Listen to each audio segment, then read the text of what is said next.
one of the things that we're doing over the next several weeks is we're going to be asking realtors and also us as a lender, what are some of the common questions that we're getting from buyers and sellers in this crazy market? Yeah. So one of the ones that's coming up a lot to me is about inventory. So can you talk a little bit about what's happening in this market? What's happening with inventory?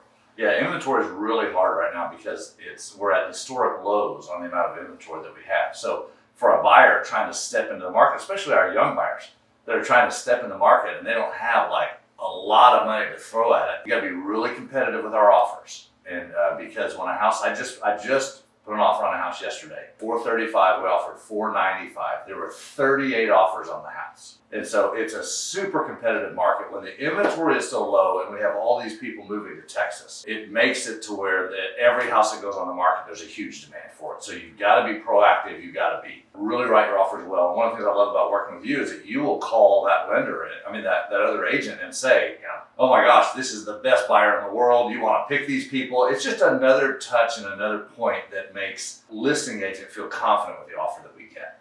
Yeah, I want to hit a little bit about what you said. So the list price was $435, and you were having to go in at $495.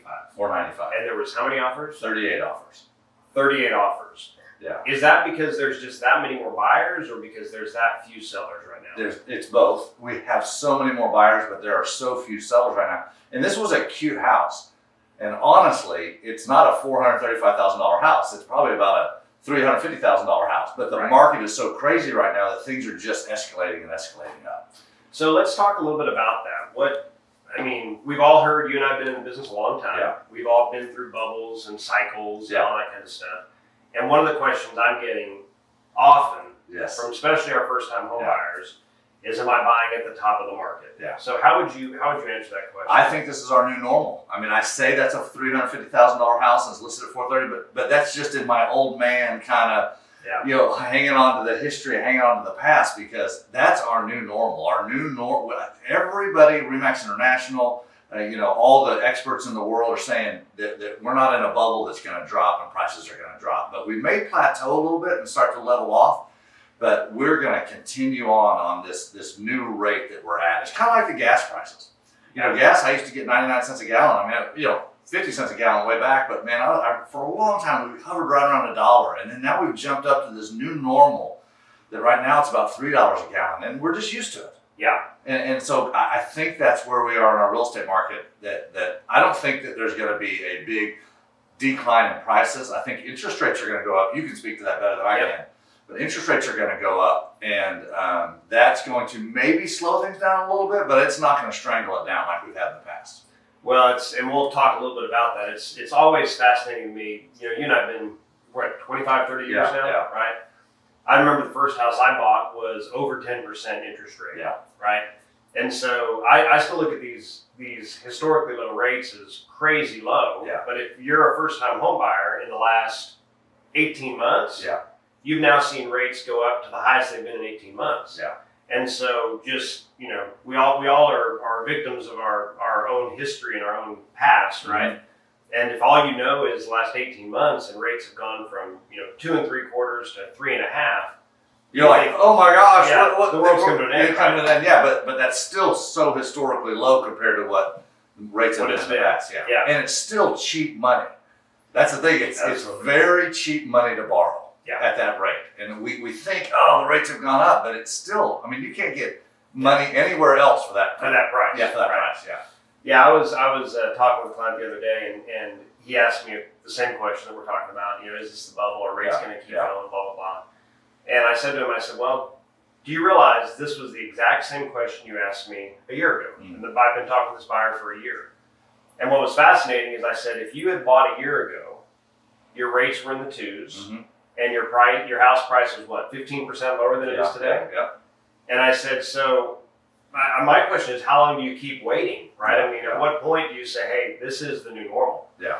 So if I'm a first-time home buyer and I say, hey, I'm thinking about waiting, how are you going to respond to that? Well, there's not a reason to wait at all, because interest rates are going to go up a little bit, and I just read that they're predicting the price in Texas to be up 16% next year.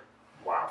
So another 16%. Yeah. So it's going to, let me correct that. It was up 16% last year. And so I've just read that the prices are up 16% last year. We're going to be up another 5-6%. Wow. But the number of sales is going to drop about 1.2%. So our sales are going to drop just a little bit. I mean, they're not saying sales are going to drop 12%. They said 1.2% our sales are going to drop. And interest rates, I mean, the number of the appreciation of the homes is going to go up about 5%. So we've got a 5% increase with just a 1.2% drop in volume of sales. So this is a great time to buy right now. It may not feel like it. It's not a great time to buy if you compare it to 5 years ago. Nothing's great. Right. Absolutely. The best time to plant a tree was 10 years ago. Right. The next best time to plant a tree is today. So if you didn't do it 10 years ago, then man, you need to do it today, because otherwise, if you wait, you're going to be paying more for the house and you're going to be paying a higher interest rate on it. I love that. So I want to kind of pivot also now from buyers to sellers. Okay. So one of the questions I'm getting when people are trying to buy a house and they have a home to sell is they're worried about buying a house, Yes. paying more for that house than it's worth, and then selling their home. Yes. So what would you say to a seller that says, hey, is this the right time to sell my home? Yeah. This is a great time to sell your house. The hard part for sellers is, if I sell my whole house, what am I going to buy? And am I going to find something that I like? And so it is, and I have a great answer for it because it is difficult. Yeah. If there's any way that you can purchase your next home without selling your current, that's the way to go, if you can, because then you can find the house that you want. But not everybody can do that. You can find the house that you want, and then you purchase it, and then you sell your others. And I've done that with a couple of clients this last year, and it's funny because they really struggled with having to overpay, they thought, for their house that they were buying. But when we sold their house, we got so much more than they ever thought the house was worth. And because we got multiple offers and you bid up, and at the end of the day, the happiest clients in the world, because they got in early enough and got the house they wanted, and then they were able to get a lot more for their house when they sold it. So if there's any way to buy one without selling the other, that's great. If not, then you really need to be able to be okay with temporary housing. Yeah. Sell your current one, get your money, put it in your pocket. You know how much you've got, but move into temporary housing, and then let's find you a house. And so, there's other options too. If we put your house on the market and sell it, we get in this competitive environment, we get multiple bids. We find a couple really high ones, and we find out who has the most flexibility. Right. And we do a lease back. You stay in your current house and you lease it back for a while, because that buyer is desperate to get your house. They'll be flexible on the lease. So yeah, that's a great question, or a great statement, is that from a seller's perspective, you're kind of in the driver's seat right now. Yeah. So you can get what you want, do what you want, get what you need. I mean, there's all kinds of benefits you've got now as a seller. Yeah, yes. So one other thing I want to hit you with is, talk to me about what you're seeing with rents in this area. So for the buyer or seller that says, you know what, I'm going to sell and rent, or I'm going to buy and rent, are rents going up? Rents are going up too. We have investment properties, and all of our, the rates are going up. The values of the homes are going up. And so the taxes are going up on the homes. So we have to raise the rents, otherwise we're going to be underwater. And so the rate and the inventory is scarce too. You can, there's a house that we have we had it for rent for $1,250 a month. The tenant moved out. We put it up for $1,800 a month, and we got it. It's just, rents are going up in the area because there's such low inventory. So if you're a landlord right now and you haven't reevaluated your rents and what you're getting on your properties, you need to do that. Because the market, the rental market is just as scarce as the purchase market is out there right now. Interesting. Yeah.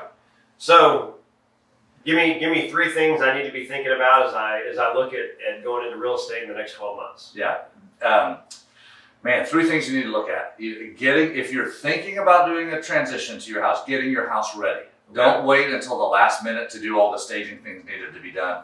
Any deferred maintenance that you need to do, you need to take care of that ahead of time.